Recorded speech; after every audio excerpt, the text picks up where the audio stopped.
Dobar dan. Dobar dan, dobri ljudi. Kolege, kolegice. Dobar vam dan, ovaj lijepi sunčani.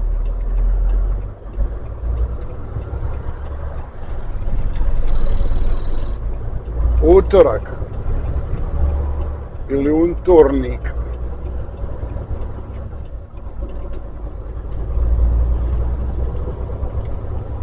Novi dan, nova nafaka.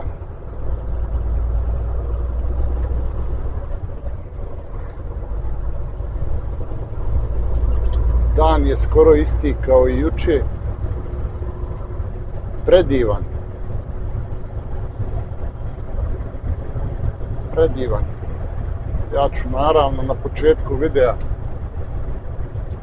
na početku ovog klipa ili klipčić, kako bi rekao Boki Roki, da vas sve pozdravim,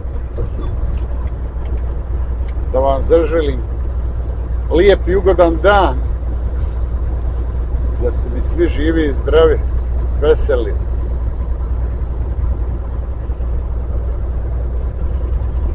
Nadam se da se pojedini niste puno umorili, jer kod pojedinih je već popodne, već je dan prošao. Kod mene evo negdje 10 minuta do 10 ujutro. I eto, tako vam je to. Tako vam je to, dragi moji.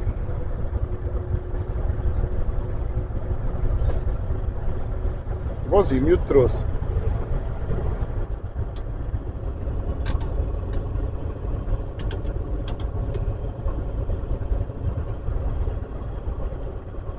Vozim jutros i nešto, eto, onako razmišljam,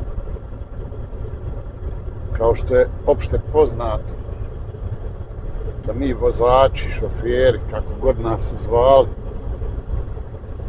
imamo na pretek vremena da razmišljamo, da se sjećamo, da planiramo.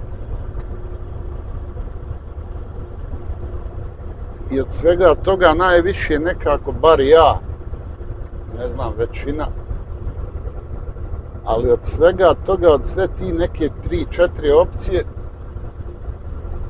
najviše razmišljamo o sjećanjima. U stvari, najviše se sjećamo.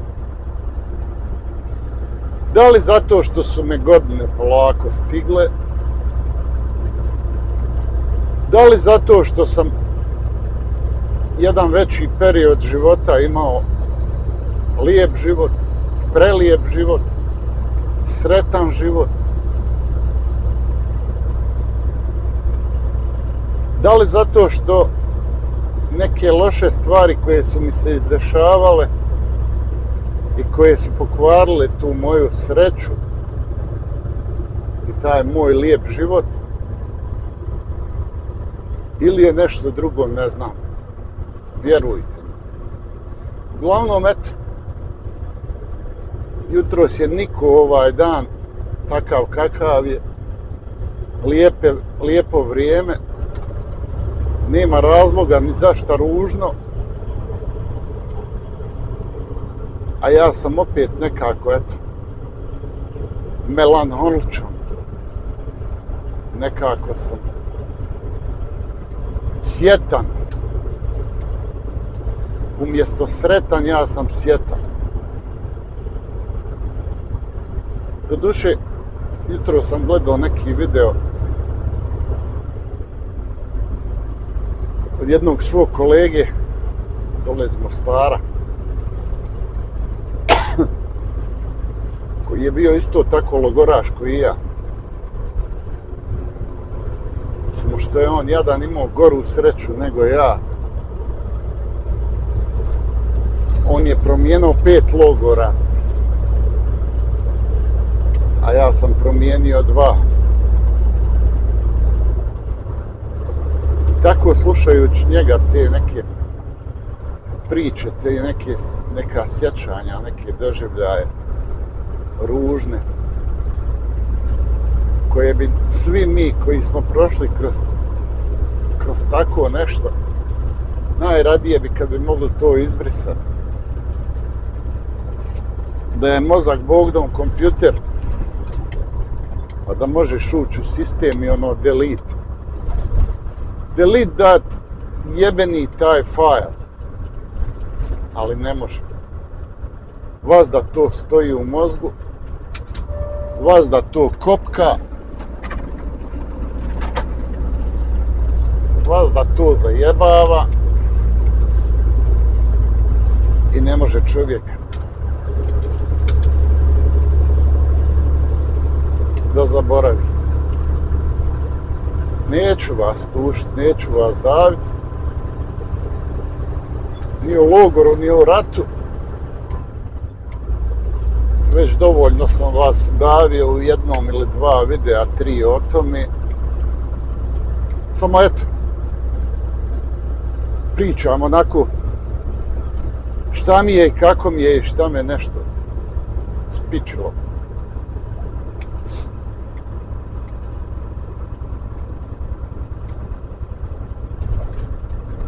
Za one koji me ne znaju, koji me ne poznaju još od prije,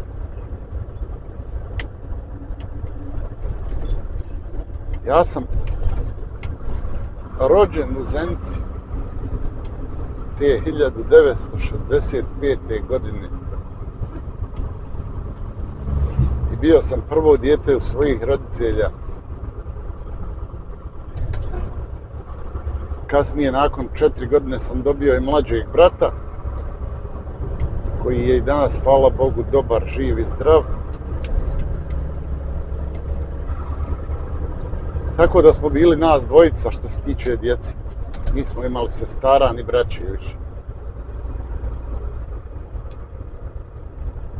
Oba roditelja su nam bila situirana.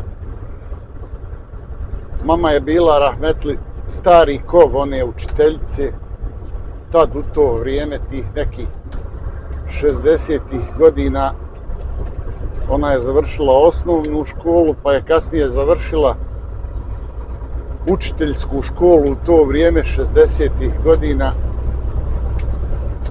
u Travniku.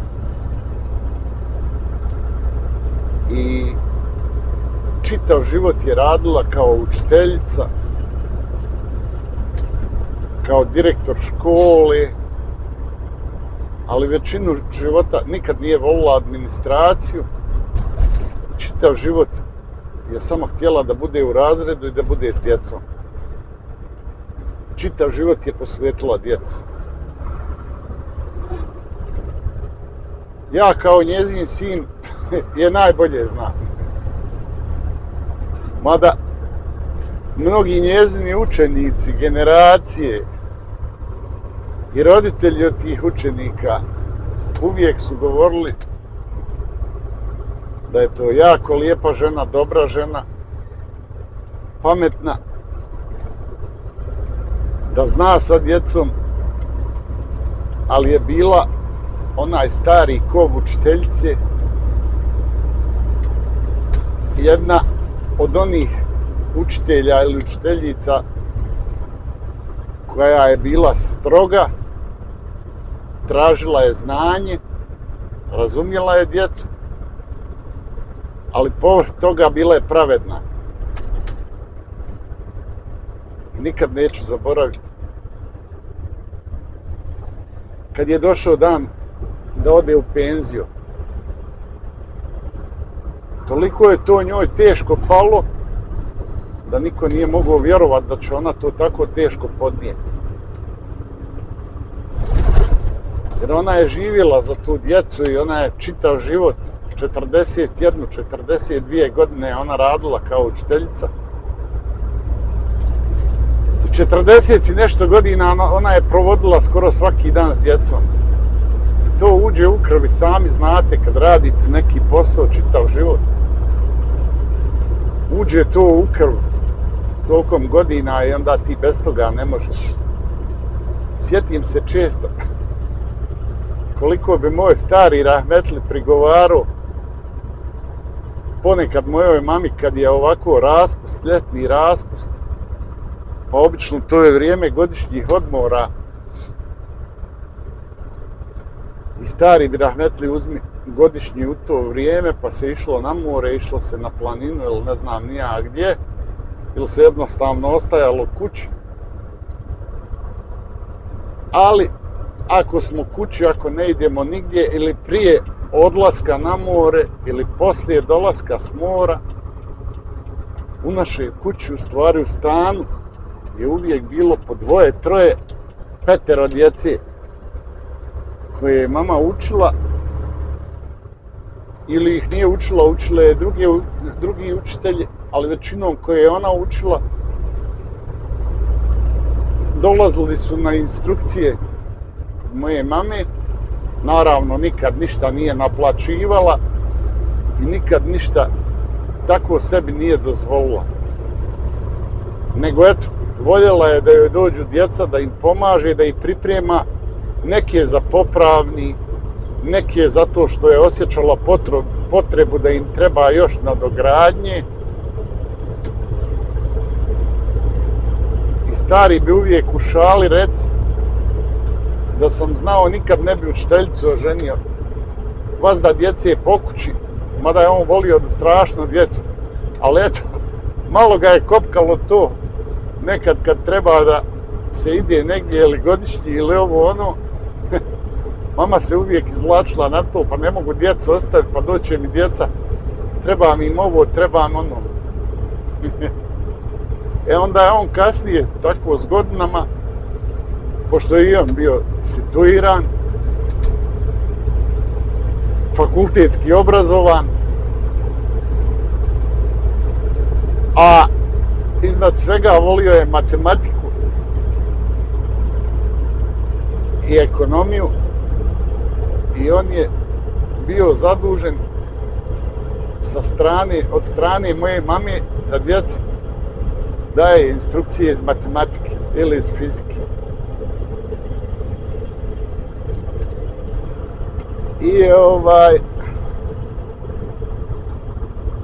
tako kad je došao dan da moja mama ode u penziju, njoj je to toliko teško palo, ja mislim da jedno 7 do 10 dana da je svaki dan plakala. I ona meni kaže, eto vidiš, tolike godine sam provela u školi, toliko sam radila i sad odjednom ja sam svjesna da dolaze nove generacije i prosvjetnih radnika i svega toga, ali ja se osjećam tako odbačeno, tako potrošeno, znači da ja ovom društvu i ovoj djeci više ne trebam. Šta ću ja sad raditi kod kuće?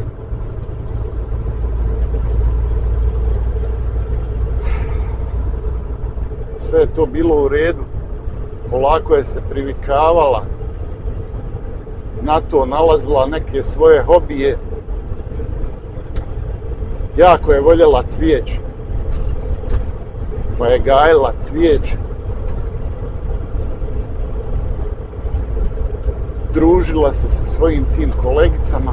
S vremena na vrijeme, kad je ovako 8. mart ili kad je neka prigoda u školi, pozovu je ono zvanično, službeno da dođe, da ih posjeti, da prohoda malo po razredima, da je želja mine. Ali ja sa strane, gledajući kao njeno dijete, vidio sam da joj to još teže padne. Neki su mislili da će joj biti lakše kad tako dođe s vremena na vrijeme u razred, kad vidi onu svu djecu, te sve kolege, kolegice bivše. Svi su mislili da će joj biti lakše. A ja sam osjećao i vidio sam da joj je to bilo još gore, još joj bilo teže.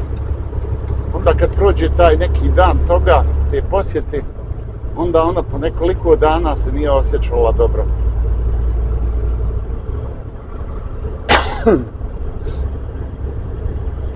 I eto tako, dan po dan, vremenom za vremenom, ona polako je se privikavala na te penzionerske dane.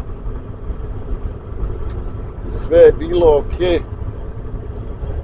do onog dana kad moj stari rahmetli nije doživio težak moždani udar i pao u komu iz koje se više nikad nije probudio. I nakon te kome kad je umro, ja i brat smo zvali mamu da ne ostaje sama u svojoj kući, pošto moj brat ima svoju porodicu, svoju kuću, živi neki sat vremena odatle, a ja sam ovam u Americi. I onda smo oba dvojica je pokušavali nagovarati da ide ili kod njega ili kod mene, da živi s nama. Pa kad joj dosadi kod jednog da ode kod drugog i tako. Nije nikad htjela pristati, nije nikad htjela otići. A inače je bila srčani bolesnik i trošila je lijekove za srce. I kad je stari rahmetli umro, kad je preselio, a oni su, njih dvoje su, ne zato što su moji roditelji, ali njih dvoje su se toliko voljeli, toliko su voljeli jedno drugo. Ja ovo ne pričam zato što sam njihovo dijete, pa da sam pristrasan ili ovo ono. Oni su se toliko voljeli da to nije normalno. I čitav život su živjeli sretno i lijepo, u skladnom braku, u skladnom životu. I nikad, za nikad, vjerovali vi meni ili ne, eto 60 mi je skoro godina, nikad u životu ih nismo, ni ja, ni brat, čuli da se svađaju. Nikad u životu. Ne kažem da možda nije bilo nekad neke, koji svaki brak, i ja imam brak. Ne kažem da nekad možda nije bilo neki nesuglasica koje mi naravno nismo kao djeca ni vidjeli ni čuli.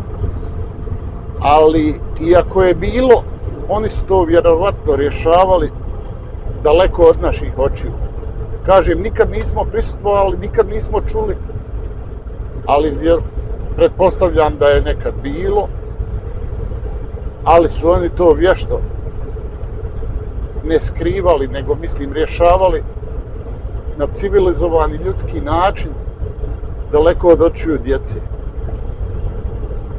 I ona je, stari je nju volio do smrti, a i ona je starog voljela isto tako. I kad je stari preselio, kad je umro, kasnije ćemo mi to tek saznati, ja i moj brat, od jedne naše komšinice, da ona od tog dana kad je stari umro, ona ništa drugo nije željela i ništa drugo nije htjela nego da što prije ide za njim. I stekli smo takav utisak i govorila je da je mogla istog minuta, istog sata otići zajedno sa njim, najsretnija bi bila. Ja kažem, pa mama Bona, imaš nas dvojicu? Znam, sine, vi ne znate koliko ja vas volim. Ali ja bi najviše volila da idem za njim. Jer meni više život nema smisla. I od onog dana kad je stari preselio, ona je namjerno, kažem, bila je školovana, bila je edukovana žena, elokventna, pametna. Ali ona je svjesno izbjegavala da pije te lijekove svoje za srce. Njezina jedina želja je bila da što prije završi sa ovozemaljskim životom i da ide za mojim starim. I od tog dana do smrti naredne 3 godine nije uopšte koristila lijekove za srce koje je trebala terapije koristiti. Nakon 3 godine je ona otišla da se sastane s njim i da nastave gdje su stali. A stari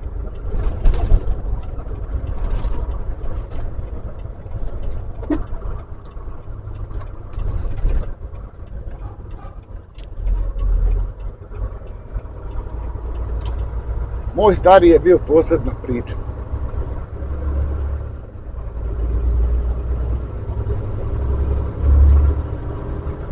Moj stari je bio najbolji čovjek na svijetu.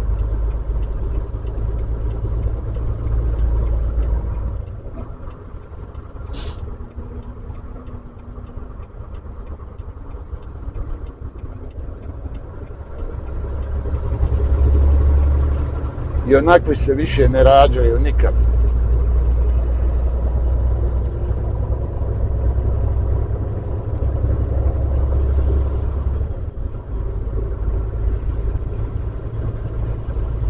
On je bio moj idol u svemu.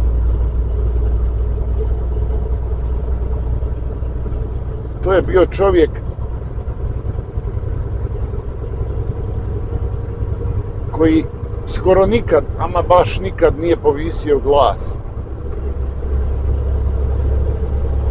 To je bio čovjek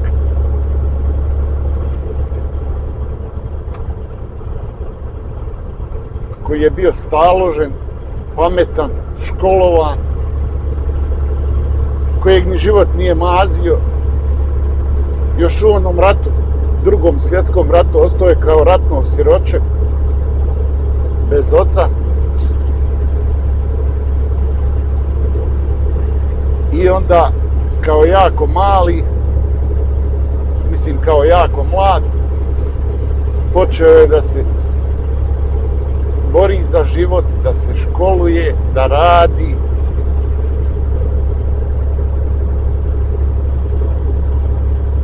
I onda, pošto nije imao uslove za školovanje, kad kažem za školovanje, mislim za fakultete,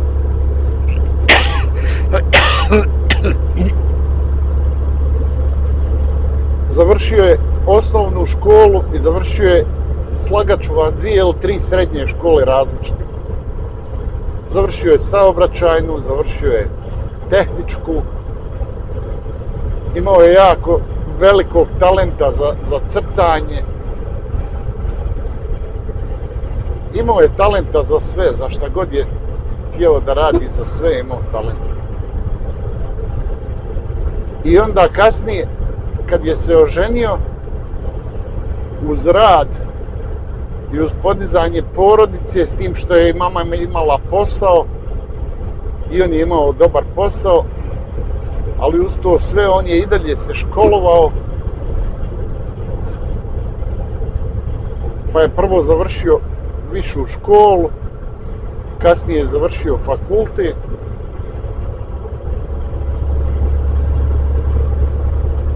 I kasnije tokom života mnogo godina je radio u SUP-u, ili kako danas zovu u MUP-u. Kasnije po tim, u tadašnje vrijeme tih godina, o nekim partijskim zadacima je bio na drugim nekim zadacima, pa je bio, ne znam, direktor u nekoj firmi, pa je bio u nekim drugim firmama i na kraju opet je završio u SUP-u i u SUP-u je dočekao penziju i iz SUP-a se i penzionisao.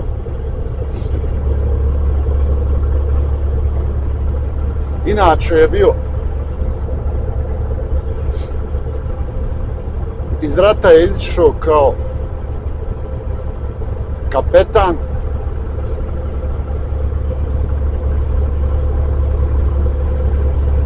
Bio je to ljudina. Bio je to ljudina. Znam da mnogi od vas sad kontaju, ajde, otac je, pa eto tako pričaš, ali to je zaista svi oni ljudi koji su ga poznavali. Nikad u životu, ali nikad u životu ja sam se družio i putovao i družio se sa mnogo ljudi i posao sam imao jedno vrijeme takav. Druga stvar, ja sam tip čovjeka koji je volio društvo. Nikad u životu nisam sreo čovjeka ili osobu da je nešto ružno reklo za mog starog. Iako je bio na tim pozicijama nekim gdje je možda i za očekivat da možda neko nešto ružno kaže za njega, ali nikad, ama baš nikad u životu ni od kog nisam čuo ništa ružno za njega. Osim za jednom, i to kad smo bili u logoru, a bili smo zajedno i ja i on i moj brat. I kad su nas otjerali na kopanje, ali sticajem okolnosti, taj dan on nije došao na kopanje, moj stari nije došao na kopanje, ne mogu se sad sjetiti, velika je to razlika vremenska, da li su ga otjerali negdje drugo ili je ostao u logoru, ne znam, ne mogu se sjetiti. Ali znam da kad su mene odveli na prisilni rad, kako mi to kažemo, na kopanje rovova i zemunica kod Križančeva sela i Omanovića elementare, prišao je jedan čovjek kojeg ja znam, znamo se, šofjer, nekad je bio šofjer kamiona u Principu, Slavko,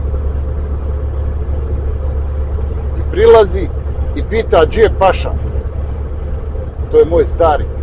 Svi su ga zvali Paša, a inače mu je bilo ime Pašaga. Ili ako hoćete već razdvojeno, Paša i Jaga. Mada on to nije, ali eto, svi su ga zvali Paša. Svi su ga znali kao takvog. Taj čovjek je pitao gdje je Paša i ovi su mu rekli, stražari, da on nije tu s nama. I onda je on opsovao, a ne videći mene tu u toj grupi, jer nas je bilo, ne znam, 10-ak logoraša, ne videći mene u toj grupi, kaže, jebem, opet mi je se izvuko, a riješio sam danas da ga ubijem. Pita ga ovaj jedan, što bolan? Kaže, ne znam, te neke 80 i neke godine, on je trebao da ide za Irak, želi ovo ono, da vozi kamionom iz Principa, ali je imao neku zakonsku zabranu za napuštanje zemlje i kaže, Paša mi nije htio dati odobrenje za izdavanje pasoša. U stvari nije htio dati odobrenje da se ukine ta zabrana za izlazak iz zemlje. Ali to je bilo 1980 i neki. I u tim godinama, tim ljudima kojim se pomrači um, ako si ga nekad ružno pogledao ili bilo šta, ako mu se nisi svidio, on je dočekao vrijeme kad si u logoru i kad je rat da ti se sveti. I to je jedini put u životu da sam ja nešto čuo da neko govori ružno za mog starog. Naravno što nije istina, jer je stari bio savjestan i vjerovatno je radio po zakonu, ali eto, aj ti budali dogovori. Tako da,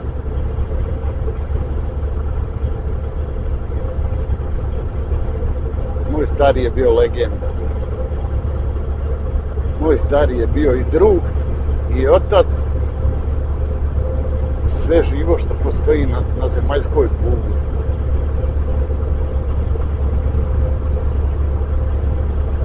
I onog dana kad je on otišao, kad je preselio, kad je umro, Ja sam svjestan, ja znam, imam svoje 3 djece. Imam porodicu i znam isto tako da i mene moji vole što sam volio svoje roditelje. Ali onog dana kad je stari preselio, ja sam volio da sam ja umro. Ja sam volio da sam ja umro.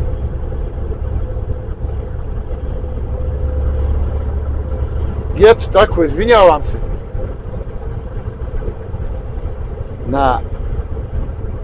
na ovakvoj spiki, na ovakvoj priči, ali eto, okoti se ovako neki dan,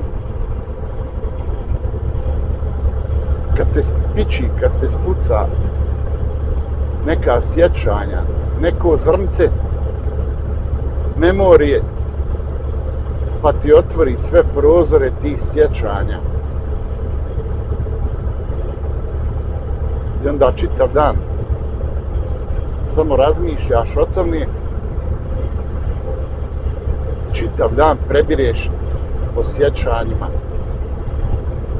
po svom životu, od malih nogu pa sve do danas.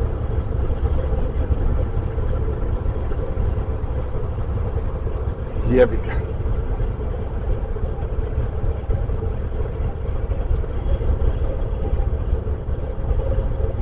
I eto,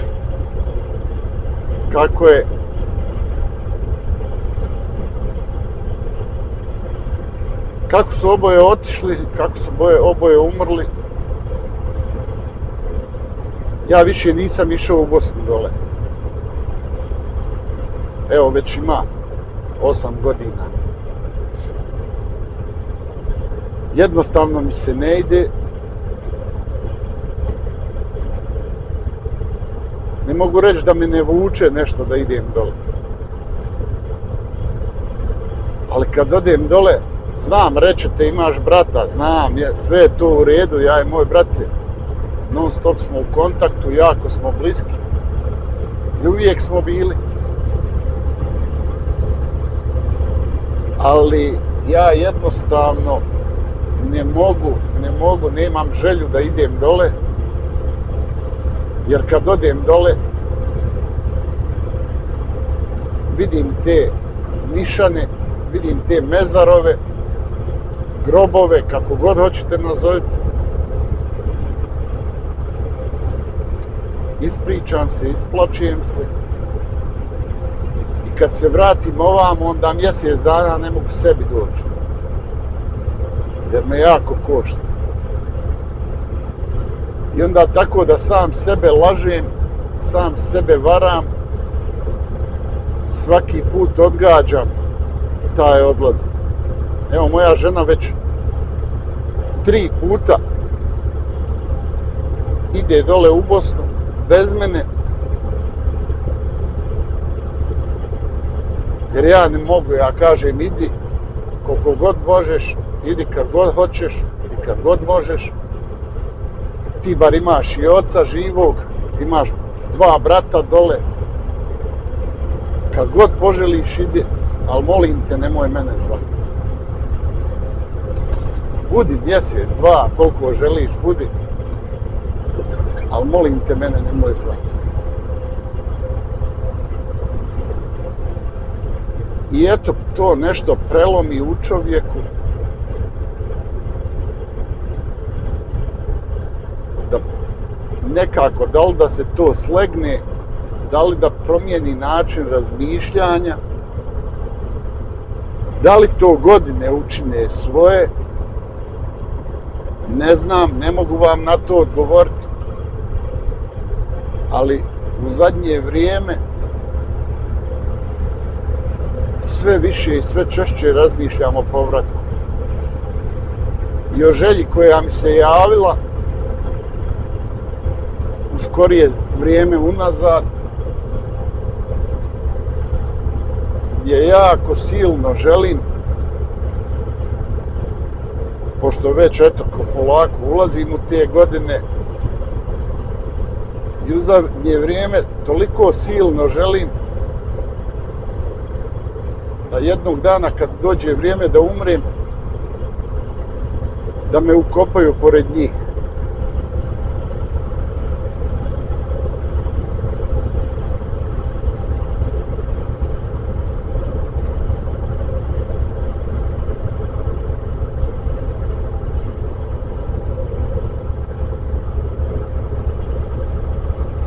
Da li će se ta moja želja ostvariti, ne znam.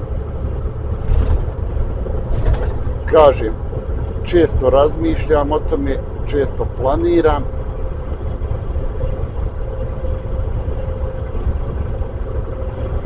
I bio sam skoro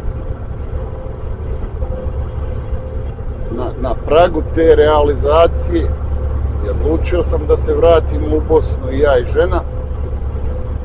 Sad kad su djeca otišla svojim životima, bio sam spreman na taj korak, međutim onda me je stigla bolest, onda sam obolio od kancer i sad taj oporavak traje. Jedno izvjesno vrijeme sam vezan za te terapije i preglede ovdje. Tako da, jedan vremenski period ću morati izdržati ovdje, narednih godinu, 2, 3, 5, ne znam ni ja koliko. I ako bude sve ok, ako bude sve u redu, moja želja je da se spakujem i da se vratim svojoj kući.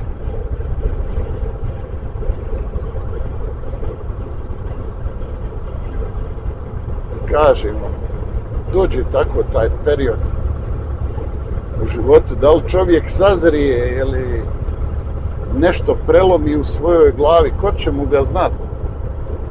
Jednostavno te neke stvari se desi o kojima nisi htio i nisi želio razmišljati.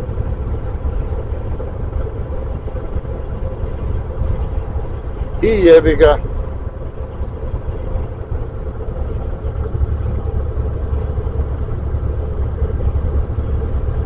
Ovdje proljeće definitivno dolazi. Kod mene imam 2 stabla u dvorištu, 2 stabla japanske trešnje. Eno je već uveliko, gledam jučer, je već uveliko pupa. I one prve od svih drveća, one prve izbeharaju. One uvijek prve izbeharaju.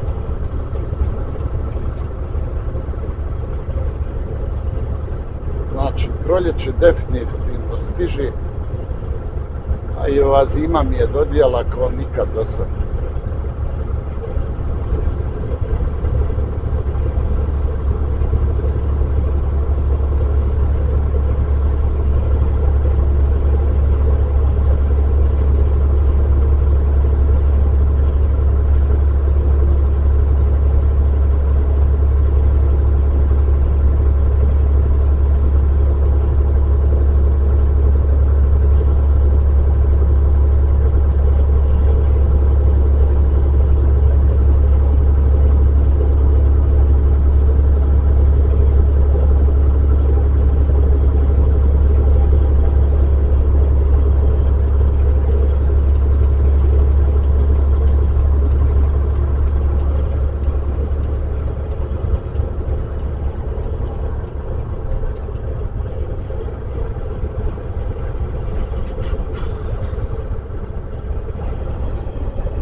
Izlazimo sa 40-ke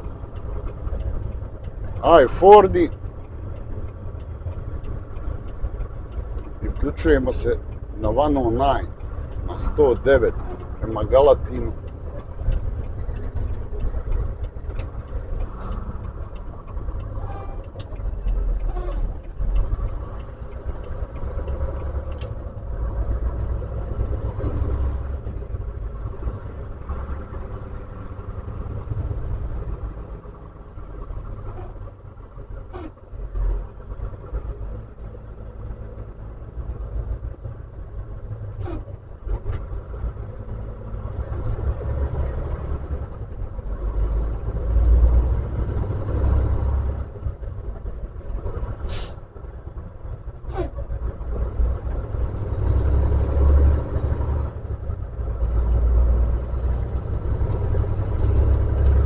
Los Compadres, meksički restoran, jako dobar restoran, Mexican Grill.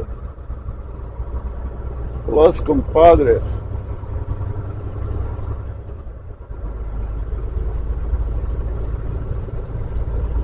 Muchachos.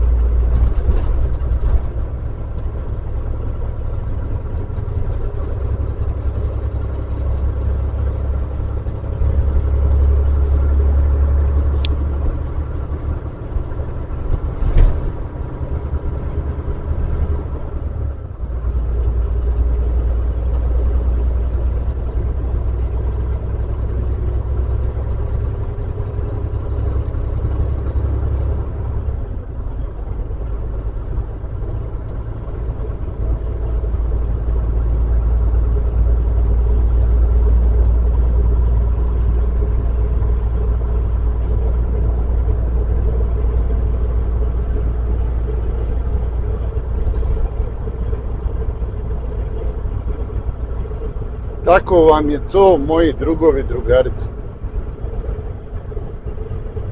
Halo, druže.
Umoran sam više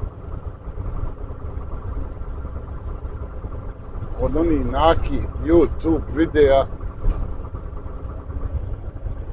a Bože me sačuvaj šta sve ljudi snimaju i šta sve ljudi stavljaju. Ja sam svjestan i razumijem da nismo svi istog ukusa, da nemamo svi iste ukuse.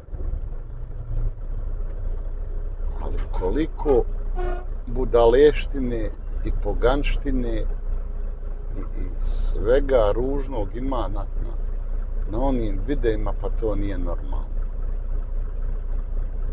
Jučer gledam jedan video, snima jednog momka koji ni sam nije zdrav, bolestan je, neuk je. Ja mislim da ima, nisam siguran, ali mislim da ima samo osnovnu školu završenu.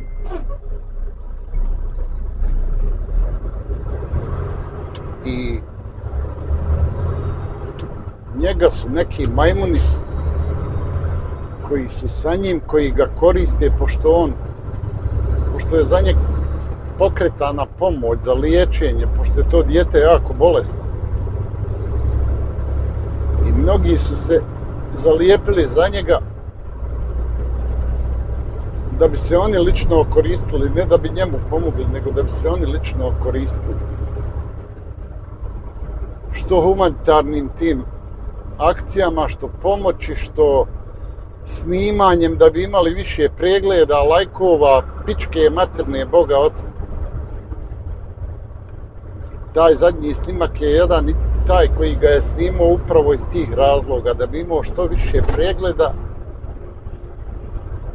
i što više lajkova tih koji im to nešto znači.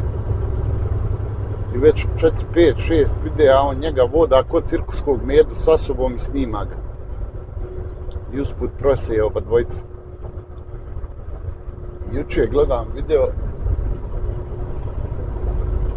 on i još njih dvojica, trojica su tog malog napucali, ubijedili da on ima u sebi tu neku energiju i sposobnost i znanje da on komotno može raditi kao fizioterapeut, da može obavljati masaže i da može biti kao kiropraktičar. I jučer masira dvojicu tih vjerovatno iz iste ekipe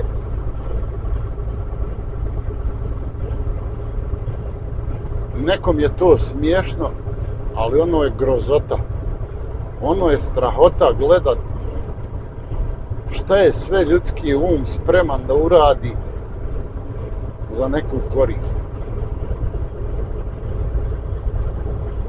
Toliko je to meni jučer zgadilo da vam ne mogu opisati.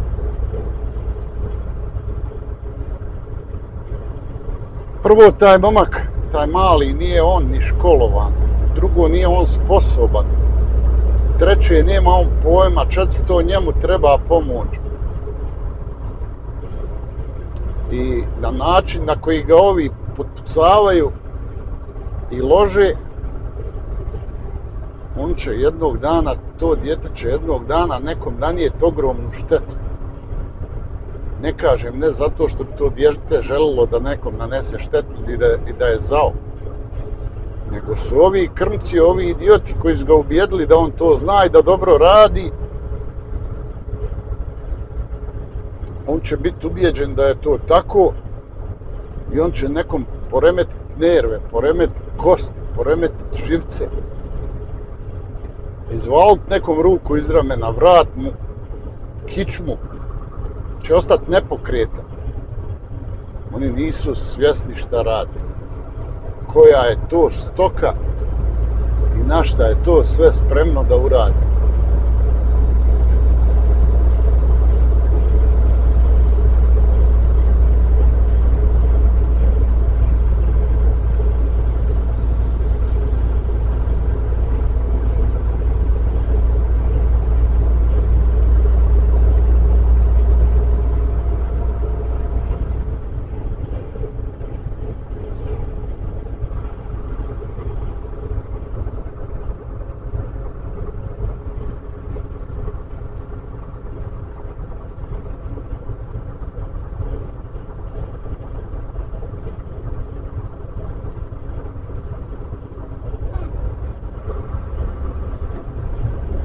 Emile, druže, gledao sam ti video jutros. Super je, bravo majstore. Samo tako zemo. Ali nisam stigao da ti komentarišem. Imam jedno pitanje. Eto, ako budeš gledao ovaj video. Nisi nigdje spomenuo, nisi nigdje rekao u klipu. Koliko otprilike u prosjeku imaš sedmično sati? Koliko radiš sedmično u prosjeku sati? Eto, to me interesuje. Krajno moja ljuta.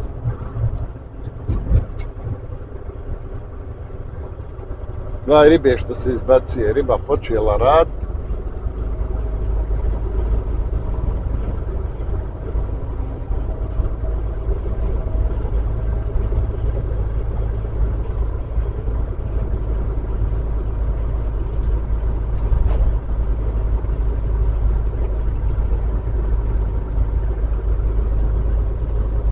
Ništa, dragi moji prijatelji, kolege, kolegice, da vas ne bi davio dalje, jer ja nisam sav svoj danas, nisam dobar. Ostajte mi zdravi, živi, čuvajte mi se, pazite na sebe. Znajte da uvijek ima neko kući ko vas voli i jedva čeka da se vratite. Živi, zdravi i sretni. Čuvajte mi se pa se čujemo. Sretno, čao.